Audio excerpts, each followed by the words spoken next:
गुरुदेव, अपने गुरुदेव और आपकी कृपा से इस जीवन में आना हुआ और सेवा, त्याग और प्रेम का मार्ग स्फुरित हुआ। सेवा जगत के लिए, त्याग अपने लिए और प्रेम प्रभु के लिए हो, ऐसा ज्ञान प्रकाशित हुआ। प्यारे गुरुदेव, क्या हम ऐसा मान सकते हैं कि कर्म, शरीर और संसार इन तीनों का एक ही स्वरूप है और इनका भगवत प्राप्ति में कोई विशेष महत्व नहीं है, तथा प्राणी के जीवन में कोई भी भयंकर रोग या परिस्थिति, विकट प्रतिकूलता प्राणी के सुख भोग का नाश करने के लिए ही आती है और प्रारब्ध इसका निमित्त बनता है? गुरुदेव, हाँ, विवेकी का यही निर्णय है।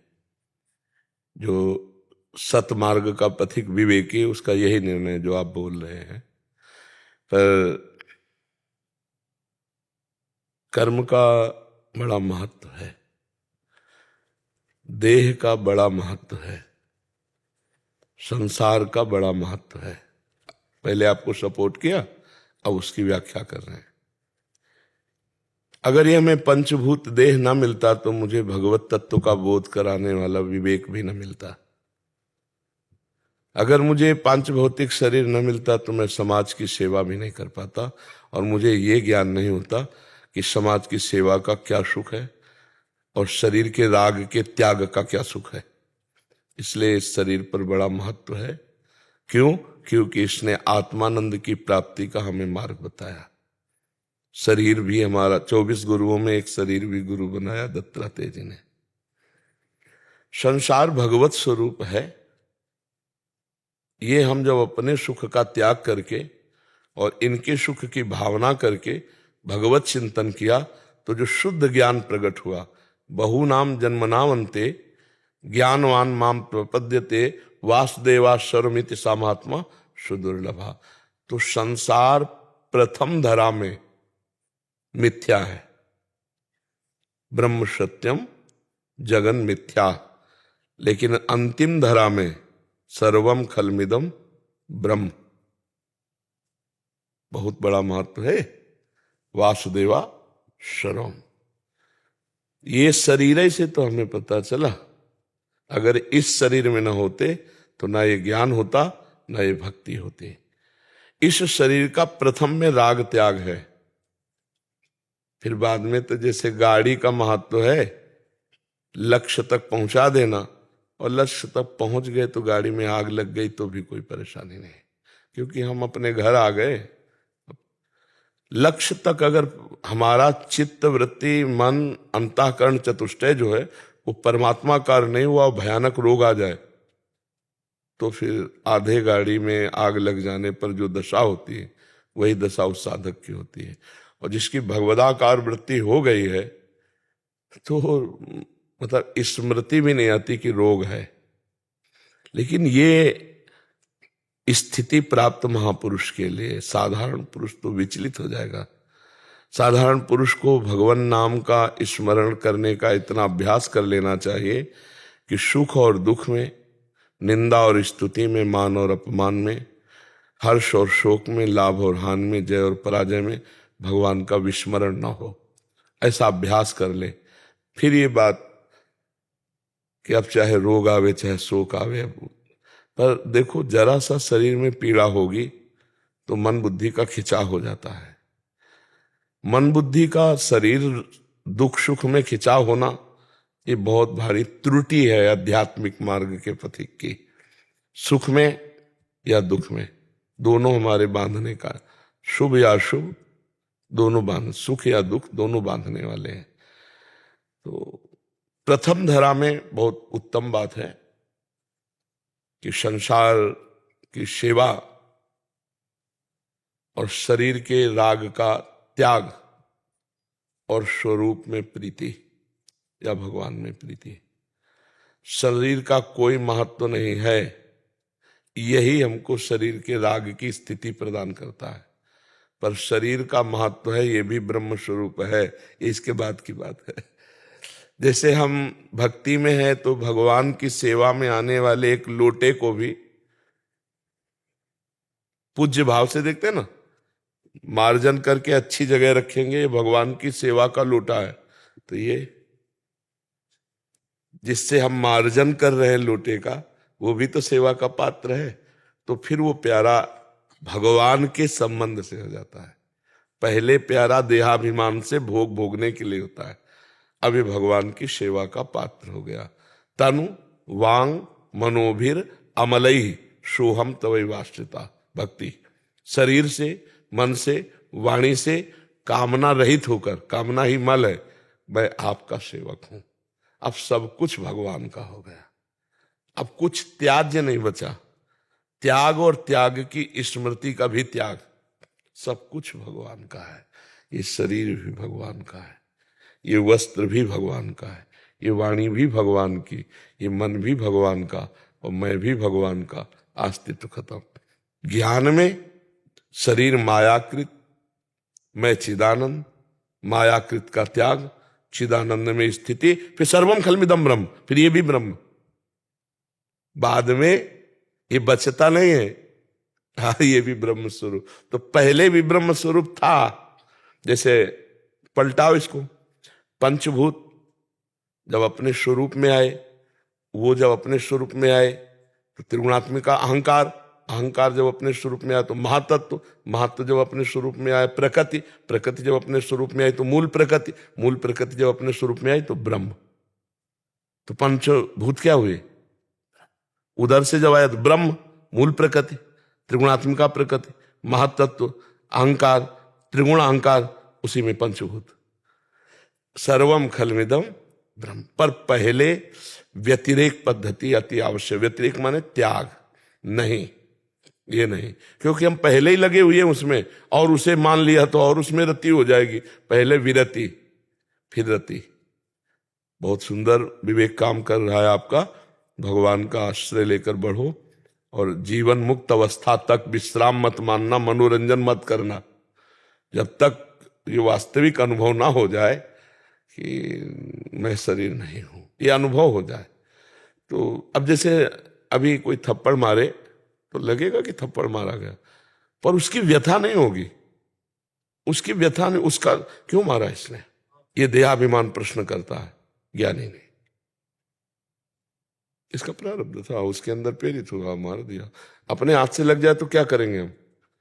अपनी जवान दांत से कट जाए तो हम क्या करेंगे?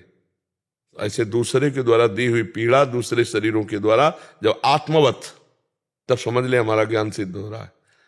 पर भगवान का आश्रय लेकर खूब नाम जप करते हुए, और फिर नाम जप जरूर करना चाहिए। नाम जप करते हैं? हाँ, बहुत। एक प्रश्न और महाराज जी। महाराज जी, अगर सदगुरुदेव भगवान साकार रूप में न हो अपने सामने, तो अहंकार कैसे कम हो सकता है?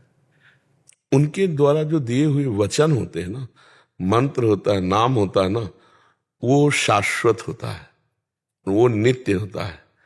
तो गुरुदेव का मूर्तिमान रूप तो अंतर ध्यान हो सकता है, पर अमूर्त रूप आपके साथ रहेगा। वही अमूर्त रूप ही अहंकार का नाश करता रहता है।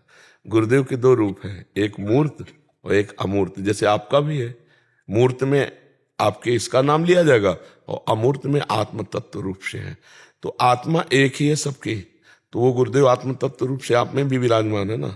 तो जो विकार होगा तो वो ज्ञान रूप दंड के द्वारा उस विकार को नष्ट कर देंगे, वो आपके अंदर ज्ञान दे देंगे। ऐसा कि जब सच्चा ज्ञान हो जाता है तो गुरु शिष्य अभेद हो जाते हैं, फिर दो नहीं रह जाते हैं, एक ही है।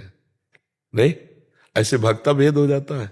ब्रह्म नहीं, माया नहीं, नहीं जीव नहीं काल, अपनी हूँ शुद्ध ना रही, एक रहे नंदला। हमें बहुत अच्छा लगा आपसे संभाषण करके, क्योंकि जो संसार में भगवान का आश्रय लेकर, चाहे वो ज्ञान मार्ग हो, चाहे अष्टांग योग हो, चाहे मतलब कर्म योग हो या भक्ति योग हो, बहुत सौभाग्य, बहुत सौभाग्य।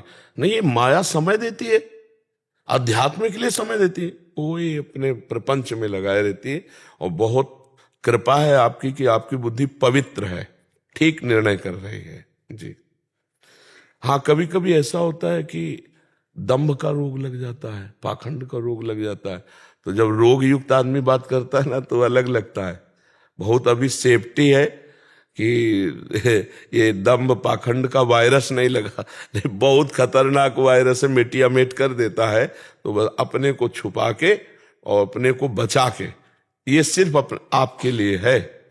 मतलब ये जो ज्ञान है ये सिर्फ अपने लिए है, कोई दूसरा लाभ ले जाए, जैसे अपनी चर्चा कर रहे हैं तो हम ये विचार करते हैं कि हमको भगवान सौभाग्य दिए हैं, आकर के अज्ञानी बनकर प्रश्न करते हैं और हमें बोलने का सौभाग्य देते हैं। ये हमारी भगवान की सेवा बनती है। हमारे भगवान आकर जिज्ञासा करके प्रश्न करते हैं, उसका उत्तर निकलता है, तो ये हमारी सेवा बन जाती है। ये हम ज्ञानी थोड़ी है, सेवक है। चराचर जगत के हम नौकर हैं, हम सेवक हैं। जब वो आकर के मालिक प्रश्न करते हैं तो इधर से मालिक उत्तर दिला देते हैं, और हम प्रश्नकर्ता और उत्तरकर्ता का दोनों का स्वाद लेते हैं। बस अपने भाव में अगर कहीं अहंकार आ जाए तो फिर वो ज्ञान फिर पाखंड या दंभ के रोग से दूषित हो जाता है। इसलिए बहुत बचा के, बहुत सेफ्टी से, ना तर्क ना विवाद, और बिना प्रश्न किए कभी किसी से बात न करें।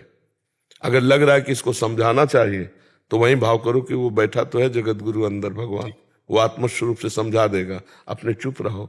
जब आपसे कोई पूछे तो दैन्य होकर के जो हमने संतों से सुना है वो ऐसा सुना है, अपना अनुभव फिर भी नहीं, जो संतों से सुना है वो ऐसा। बहुत जल्दी निकल जाओगे, क्योंकि जब तीक्ष्ण विवेक होता, पवित्र विचार होते हैं तो अध्यात्म खुलता चला जाता है। ये अंदर ही का है, बाहर की पोथी अंदर ले जाती है, अंदर की पोथी जीवन मुक्त कर देती है। अंदर की एक अलग ग्रंथ है, जो अलग ग्रंथ है वो अंदर अनुभव गम्य भजे, जैसे वो अनुभव से आता है, और उसी से जड़ चेतन का जो हमारे अंदर ग्रंथि नहीं पड़ी थी और वो पढ़ने का भ्रम था, वो भ्रम नष्ट हो जाता है। जासु कृपा सब भ्रम मिट जाई, गिर जा सोई कृपाल रघुराई। जी आरपी भट्ट जी नोएडा से। देव आपके चरणों में कोटि कोटि प्रणाम। महाराज जी, एक जिज्ञासा है कि क्या जीवन में अनुकूलता और प्रतिकूलता प्रारब्ध के फलस्वरूप आती जाती रहती है? अगर ऐसा है तो फिर इसके आने व जाने की चाहना क्यों होती है? नहीं करना चाहिए, यही तो अज्ञान है। जैसे हम कोई भी विश्व में नहीं चाहते कि दुख मिले, बलात् मिलता है, ऐसे सुख की भी चाह न करो, बलात् मिलेगा। अन मांगे आगे आवे गो, जीव पल लागे पल को। जैसे पलक हम नहीं चाहते अपने समय से लगती, ऐसे समय से शुभ कर्म का फल सुख और अशुभ कर्म का फल दुख मिल जाएगा। हम अज्ञान की कामना से ग्रसित हैं, इसलिए हम चाहे करते हैं। अज्ञान हमारे अंदर है, वही कामना पैदा कर रहा है। नहीं, बिल्कुल जरूरत नहीं, कोई भी कामना करने की जरूरत, अपने आप सब कुछ होगा प्रारब्ध के अनुसार। एक बात प्रारब्ध के अनुसार नहीं होगा, जीवन मुक्त प्रारब्ध के अनुसार नहीं होगे, भगवान के प्रेमी प्रारब्ध के, इसके लिए भजन करना होगा। इसके लिए हमारा मनुष्य शरीर है, और सुख दुख उन्नति अवनति तो पहले से निश्चित है, पहले से निश्चित है। कितने देखेंगे भारी प्रवीण बुद्धि, कोई काम नहीं है उनके पास, नौकरी है ना, और सब उनके पास कागजात, भारी प्रवीण बुद्धि, प्रारब्ध है। धक्का खाना लिखा है तो कहीं जुगाड़ नहीं लग रहा। और कितने ऐसे हैं कि ऐसी कोई खास बुद्धि नहीं है उनके, देखा बात करके, पर उनके बहुत धन है, क्योंकि पूर्व का सुकृत है। तो सुख और दुख ये प्रारब्ध के अधीन है, और सुख और दुख का अनुभव करना ये अज्ञान के अधीन है, और भगवान की प्राप्ति करना ये प्रयत्न और कृपा दोनों के अधीन है। भगवान की कृपा से हमको ऐसे मार्ग बताने वाले सदगुरुदेव मिल जाए, और उस बताए हुए मार्ग पर चलने का हम प्रयत्न करें तो सफलता प्राप्त हो जाए। समझ पा रहे आप? कर्नल गौतम कपूर जी। जय श्री राम। जय श्री महाराज जी जय श्री राम। महाराज जी, मैं राम जी का भक्त हूँ और उनकी प्रतिदिन आराधना करता हूँ। साथ ही मैं शंकराचार्य के अद्वैत वेदांत का अनुयायी भी हूँ। भक्ति मार्ग और ज्ञान मार्ग अलग होकर भी गंतव्य तो आत्म स्वरूप परम तत्व एक ही है, ये मैं जानता हूँ। पर आगे क्या चलकर दोनों मार्गों का अनुयायी होने के कारण कोई द्वेष तो नहीं उत्पन्न होगा? अभी पढ़े हो, अनुभव में नहीं है। सत्य है ना ये हाँ बात? जी, सत्य है। हाँ। अनुभव में कुछ नहीं है। हाँ, इसीलिए सोहम और दासोहम, इस पर आपकी कुछ समझ हुई है? हाँ, अभी मैं भक्ति मार्ग के हिसाब से दास ही हूँ और सोहम को प्राप्त नहीं हो पाया। तो प्राप्त हो जाओगे, बस एक ही पकड़े रहो, दास भाव। मम दर्शन फल परम अनुपा, जीव पाव निज सहज स्वरूपा। भगवान श्री राम कह रहे हैं, जिसको मेरे सच्चिदानंद बपू का साक्षात्कार हो जाता है वो अपने आत्म स्वरूप में स्थित हो जाता है। मम दर्शन फल परम अनुपा, जीव पाव निज सहज स्वरूपा। और भगवान शंकराचार्य जी कहते हैं स्वरूपानुसंधान भक्ति रेव गरीयसी। आत्मबोध के लिए भक्ति श्रेष्ठ है। इसमें भगवान का कृपा प्रसाद और बचाव पक्ष रहता है। और शुद्ध ज्ञान मार्ग में चलने में आप भ्रष्ट हो जाओ, कोई आपको बचाने वाला नहीं। और गिरते हुए देर नहीं लगती। ज्ञान के पंथ कृपान के धारा, और परत खगेश लगे नहीं बारा। जो निर्विघ्न पंथ निर्भाई, सो कैवल्य परम पद लाई। और कौन सा ऐसा ज्ञान है जो भक्त के हृदय में प्रकाशित नहीं होता? कौन सा ऐसा भक्त है जो ज्ञानी नहीं है, जो प्रेमी नहीं है? लेकिन ज्ञानी प्रेमी नहीं होता। इस रूप में भगवान की दास्ता में उसको प्रेम नहीं, क्योंकि अगर वो द्वैत स्वीकार करता है तो उसका ज्ञान ही सिद्ध नहीं होगा। जो राम है सब में रमा वही मैं हूं, जो कृष्ण है सबका आकर्षण वही मैं हूं, जो परमात्मा है परब्रह्म है आत्मा है वही मैं हूं। समझ रहे ना? उसमें द्वैत तो किसको प्रणाम, किसकी सेवा, किसको नमस्कार? जब दूसरा है नहीं तो फिर किसको नमस्कार, किसको प्रणाम, किसकी गाथा? अपने आत्मस्वरूप में अपने रमण करने वाला आत्मज्ञानी मैत्र करुण, ये दो उसके स्वभाव में नहीं होते। और भक्त जो होता है उसमें मैत्र करुण है वचा, क्योंकि उसमें मैत्री होती है। नाते नेह राम के मनियत सुहृद सुसेव्य जहां लो, करुणा होती है इसमें। लेकिन जो ज्ञान मार्ग है उसमें सफल होना बहुत कठिन है, क्योंकि ज्ञान मार्ग के जो साधन है उनको समझिए। पहला है विवेक, सत और असत का निर्णय करने वाला विवेक। दूसरा है वैराग्य, लोक परलोक के समस्त भोगों से वैराग्य। तीसरा है सठ संपत्ति, सम इंद्रियों का विजयी, दम मन को खींचकर विषयों से हटाकर स्वरूप में स्थित करने के लिए बिल्कुल अचंचल निर्विकार, दम मन का दमन कर देना। तितिक्षा घोर सहनशील, सर्दी गर्मी बरसात मान अपमान किसी भी द्वंद्व में तनिक भी विचलित ना होना। समाधान, लक्ष्य में बिल्कुल स्थित। और मुमुक्षुता, ऐसी श्रद्धा प्रबल की जो शास्त्र संत कह रहे हैं यथाक्षर। और मुमुक्षुता, अब बस जिया नहीं जा रहा, मुझे ब्रह्मबोध चाहिए। ये जब साधन चतुष्टय सठ संपत्ति के साथ होते हैं तब ज्ञान मार्ग का साधक होता है। और फिर समस्त इंद्रियों में देवता आकर के बैठते हैं जो हैं। इंद्री द्वार झरोखन नाना, बैठे देवता करी कर थाना। आवत देखे विषय बयारी, तुरते देख किवाड़ उघारी। विषय भोग की प्रियता कभी ज्ञानी नहीं बनने देती। जो इससे ऊपर उठ गया तो फिर रिद्ध सिद्ध पेरे बहु आई, बुद्धि लोभ दिखावे भाई। होय बुद्धि जो परम सयानी, तीन तन चितय नानहित जानी। रिद्धियों सिद्धियों को भी जो क्रॉस कर गया, अब वो आगे जाकर अपने स्वरूप में स्थित होता है। बहुत कठिन है। और जो ज्ञान मार्ग से कठिन, भक्ति में बहुत सरल है। कैसे? इसमें भगवान का सपोर्ट रहता है और इसमें दैन्यता रहती है। अगर उससे कोई चूक होने वाली होती है तो करो सदा तिनके रखवारी, जिम बालक राखे मातारी। भगवान उसकी रक्षा करते हैं और हर बात उसके अंदर होती है। ज्ञान भी होता है, वैराग्य भी होता है, भक्ति भी होती है, सब कुछ होता है। समझ रहे हो आप? महाराज जी, भक्ति मार्ग मैं समझता हूं कि ट्रेन का इंजन है और ज्ञान मार्ग पीछे पीछे लगे डब्बे हैं। ज्ञान मार्ग में ही जाएगी तो सिर्फ नीरसता रहती है, भक्ति मार्ग साथ में रस देता है, उससे ही प्रपल्शन होती है। ऐसा ही है। नीरसता तो इस कोटि की नहीं रहती, सरसता तो रहती है, क्योंकि वो भी ब्रह्म रस है, आत्मानंद है, अखंडानंद है, विज्ञानाघनानंद है। पर एक सीमा तक रहती है। ये असीम है, वो सीमित है। रस तो है, क्योंकि जितना भी आनंद है वो हमारे स्वरूप में ही है। हमारी जो आत्मा है ना, वो आनंद स्वरूप है। अभी हम देह भाव में फंसे हैं। आत्मानंद में आएंगे तो अखंडानंद होंगे। लेकिन जो सबकी आत्मा है, समझ रहे हो ना, जो आत्मा की आत्मा है वो परमात्मा, उसको जब हम अपने गुरु के रूप में, इष्ट के रूप में चयन करते हैं तो विशेष प्यार होता है, विशेष सुख मिलता है।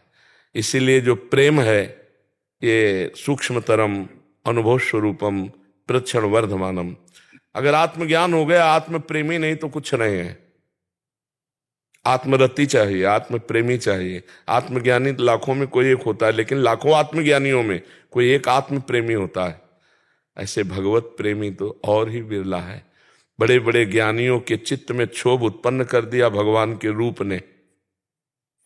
परमहंस श्री सुखदेव जी महाराज को एक श्लोक, बरहापीडम नटवर बपुः कर्णयो कर्णिकारम विभ्रदवासा कनक कपिशम वैजयंतीम चमालाम रंध्रान वेणु रधर सुधया पूरेन गोप। ये जो रूप आया ना, तो ब्रह्मानंद फीका लगने लगा और भगवान के रस भरे 18,000 श्लोक कंठस्थ किए। और वो जब उनके गुरु जानते कौन है? परमहंस सुखदेव जी के जनक जी। और जनक जी जब राम जी के किशोर रूप को देखते हैं तो कहते हैं, इन्हीं विलोकत अति अनुरागा बरबस ब्रह्म सुखई मन त्यागा। विश्वामित्र जी महाज्ञानी है ना, विश्वामित्र महामुनि ज्ञानी, उनसे इशारे से पूछ रहे हैं कि ये क्या?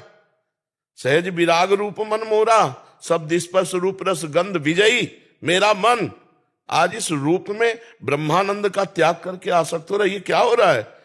क्या वो सच्चिदानंद परब्रह्म परमात्मा? तो विश्वामित्र जी हाँ कह के बोलने ही वाले थे कि रामचंद्र जी भगवान ने देखा कि प्रभु, तो उनका हाँ दशरथ जी के पुत्र हैं, हमारी यज्ञ रक्षा के लिए आए हुए हैं, ये ऐसे ही है। ऐसा ज्ञानियों में शिरोमणि जनक जी के स्वयं वचन है कि इन्हीं विलोकत अति अनुरागा बरबस ब्रह्म सुखई मन त्यागा।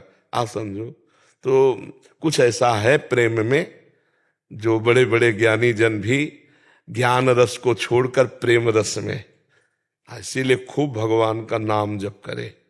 हर ग्रंथ, हर वाणी, हर संत नाम से ही ऊंचा उठा है। जिसके जीवन में नाम नहीं तो ज्ञान बोल भले लो, स्थिति ज्ञान की नहीं होगी। कह रहे कि नाम जब तो नहीं करते, बाकी गुरुवाणी सिमरन भजन। गुरुवाणी क्या कहती है? आप गुरुवाणी को पढ़ के, गुरुवाणी जो कह रही उसको मानना भी तो भजन है। गुरुवाणी क्या कह रही? सबसे प्रथम गुरु श्री नानक साहब जी। हाँ क्या कह रहे? नानक नाम जहाज है, चढ़े सो उतरे पार, कह रहे ना। नाम गुरुवाणी आप पढ़ करके देखो, 10 गुरुओं की वाणी गुरु कृपा से पढ़ी है। हर गुरु की वाणी में यही उपदेश है, नाम नाम। अब नाम जप ना करो तो गुरुवाणी का पाठ का लाभ क्या लिया? रामचरितमानस भी पढ़ते हैं हमारे। तो आप हरे वो तो खुला नाम की जय जयकार कर रही। मेरा कहने का तात्पर्य यह है कि मैं रामचरितमानस, कबीर जी के भजन और गुरुवाणी का श्रवण और मनन करता हूँ। जब श्रवण के साथ मनन करता हूँ तो मेरा भाव बढ़ता है। आप ये बताओ मनन का स्वरूप क्या होता है? जब गुरुवाणी कह रहे हमको उत्तर की दिशा में जाना है, इस नदी में गोते लगाना है, हमने मनन किया कि उत्तर दिशा में जाना हो, नदी में गोते लगाना है, और हमने बोल दिया सबको, लेकिन गए उत्तर दिशा, गोते लगाए तो फायदा क्या हुआ? मनन क्या कर रहे हो गुरुवाणी का? गुरुवाणी का मनन करके ही बोल रहे हैं। हमारे ही गुरु हैं। हमको तो आज तक ऐसा नहीं लगा कि किसी और के गुरु, हमको तो अपने गुरु दिखाई दिए। वाहेगुरु वाहेगुरु, हम तो जैसे वाहेगुरु वाहेगुरु बोलते हैं, वाहेगुरु का खालसा वाहेगुरु की फतेह, हम ऐसे हाथ उठा के बोलते हैं वाहेगुरु का खालसा वाहेगुरु की फतेह। क्योंकि वाहेगुरु ने जिस पर कृपा कर दी तो काम क्रोध लोभ मोह मद मत्सर पर फतेह हो गए। और कृपा क्या हुई? नाम, नाम धुनी चल रही। तेरा किया मीठा लागे, हरिनाम पदारस नानक मांगे। तेरा किया मीठा लागे, हरिनाम। मनन करो इसका। तेरा किया, कोई भी द्वंद्व में विचलित नहीं हो सकते। तेरा किया मीठा लागे, लेकिन आखिरी लाइन क्या है? हरिनाम पदारस नानक मांगे। क्या दे दो? मुझे हरिनाम दे दो। हर समय नाम जपता रहो। ए भाई, नाम ने जप नहीं करोगे ना तो हम आपको कह रहे हैं, आप बाद में देख लेना। 0 0 0 बराबर 0, और 1 0 10, 1 2 0 100, और 1 3 0 1000, एक 4 शून्य 10,000, एक शून्य का कितना बड़ा महत्व होता चला जाएगा। नाम है अंक, और सब साधन है। शून्य करके देख लेना। आप तो शुरुआत किए होगे 10-5 वर्ष से। यहाँ होश जब चढ़ा था ना, तब से ऐसे गुरु मिल गए थे जो 2 बजे रात के जाए, उठ बच्चा, देख किसान बैल जोतने जा रहा है खेती, तू बैठ माला लेकर नाम जप कर। तब से अब तो 55 साल की आयु होने जा रही है। 13 वर्ष की अवस्था से भगवान नाम नाम नाम, आप देख लेना। पक्की बात, हमको बनारस के जाने की बात, बनारस की महिमा सुनकर तो हम कभी जाएं, एक बार देखें। तो जो गुरुवाणी कह रहे नाम, साधु संग का फल क्या है? नाम।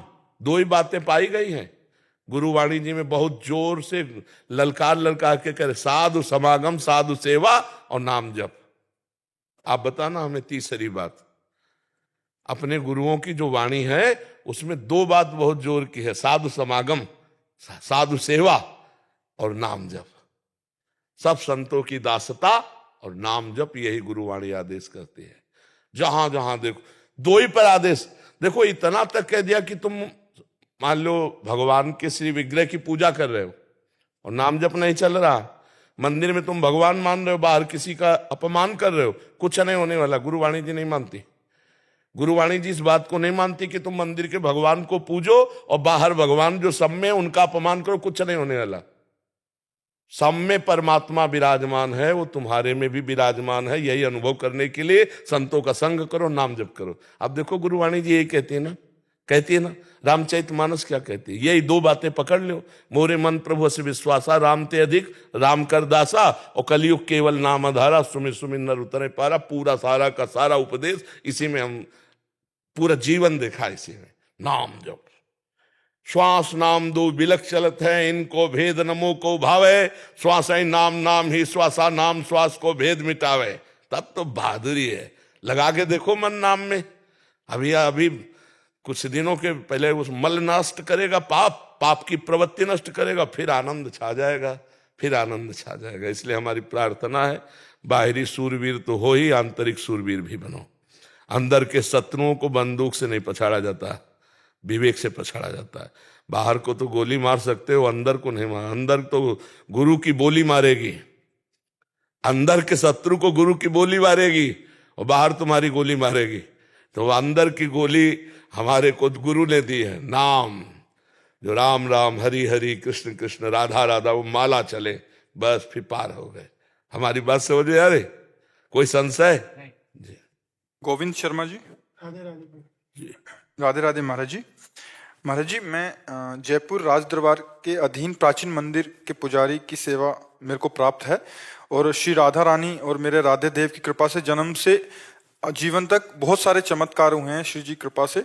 और महाराज जी, पर फिर भी मन भौतिक विषयों की तरफ आकर्षित होकर कई बार विषय भोग करवा लेता है, जो उचित नहीं है महाराज जी। महाराज जी, एक गुरु ने शिष्य को मंत्र दिया प्रेत सिद्ध करने का। प्रेत सिद्ध हो गया तो उसने कहा काम बताओ, तो उन्होंने काम बता दिया, और वो प्रेत जल्दी से कर लिया। फिर कहा काम बताओ, तो कहा कितना काम? बोले काम नहीं बताओगे उठा पटक देंगे तुमको। गुरु जी के पास गए, गुरु जी प्रेत क्या सिद्ध हुआ? वो कह रहा अगर काम नहीं बताओगे तो उठा पटक देंगे। उनका एक डंडा बांस गाड़ दो और कहो कि इसमें चढ़ो उतरो, जब काम होगा तो हम तुम्हें बता देंगे। वो प्रेत है मन। अगर इसे काम नहीं बताओगे, काम में नहीं लगाओगे ना, तो उठा पटक देगा भोगों में। वो डंडा है नाम, राम राम राम राम राम राम। चढ़ाओ उतारो इसको, और काम में जो काम आवे तब काम में लगवाओ मन को, और नहीं तो लगाओ इसी नाम में। अगर बिगाड़ दे तो हमें बताना। अगर इसे नाम में नहीं लगाया तो उठा के पटक देगा, चाहे जितना कोई हो। जो ज्ञानिन कर चित अपरई, बरियाई विमोह बस करई। बहुत विचित्र भगवान की माया है। इसलिए हमारी बात मान लो, सब लोग मान लो। अगर सुखी होना है लोक में, परलोक में शांति प्राप्त करनी है, तो नाम को पकड़ लो। नाम को जो नाम प्रिय लगे या जो गुरु जी ने दिया है, उसको हर समय मनन करते रहो, अंदर ही अंदर चलाते रहो। अंदर अंदर चलाते रहोगे तो ये मन तुम्हारे काबू में रहेगा। नहीं तो ये मन बहुत कठिन है। हिमालय को उठा लेना सहज हो सकता है, लेकिन मन को रोक लेना कठिन है। अगर वो ठान ले कि मुझे ये करना है, तो चाहे इसके बाद गोली मार दी जाए वो बर्दाश्त कर लेगा, पर वो करेगा। आप देख लो ना, उस मन को अगर कोई रोक सकता है तो भगवान का अमोघ बलशाली नाम रोक सकता है। नहीं तो अपने लोगों का जीवन उसी नाम के भरोसे से तुम आगे बढ़ करके चले, नहीं तो कदम चलने देता। 18, 20, 22, 24, 25, 30 ये अवस्था जो जवानी की होती है ना, ये लड़खड़ा कर संसार बाजार में डाल देती है। और वही एक नाम भगवान, ऐसे नाम पाहरू दिवस निसी, रामचरितमानस, नाम पाहरू दिवस निसी, ध्यान तुम्हार कपाट, लोचन निज पद जंतित, जाहि प्राण के बात। रात दिन नाम का पहरा है तो सही ढंग से चल पाओगे। नाम जप करो रात दिन, खाली मन हानि का हनुमंत विपत्ति प्रभु सोई, जब तो सुमिरन भजन। यही विपत्ति वो भोगों में गिरा देगा। अगर नाम जप नहीं तो भोगों में गिरा देगा। नाम जप करो, नाम जप करो, नाम जप से ही परम मंगल हो जाएगा। आ ब्रह्म स्तंभ पर्यंतम सर्वम मायामयम जगत, सत्यम सत्यम पुनः सत्यम, हरेर नामैव केवलम, हरेर नामैव, हरेर नामैव, हरेर नामैव केवलम, कलौ नास्ते नास्ते नास्ते गति अन्यथा। भगवान के नाम में अपार सामर्थ्य। ये ही नाम जपना, तो एक शीतलता, उसी शीतलता के बल से हम काम क्रोध आदि दोषों पर विजय प्राप्त करते हैं। नहीं तो प्रभु दूसरे को उपदेश देने में हमारी बुद्धि काम करेगी, लेकिन अपने मन को उपदेश देने में फेल है। देख लो, ईमानदारी से देख लो। दूसरे को हम ब्रह्म ज्ञान उपदेश कर सकते हैं, अष्टांग योग उपदेश कर सकते हैं, भक्ति का उपदेश कर सकते हैं।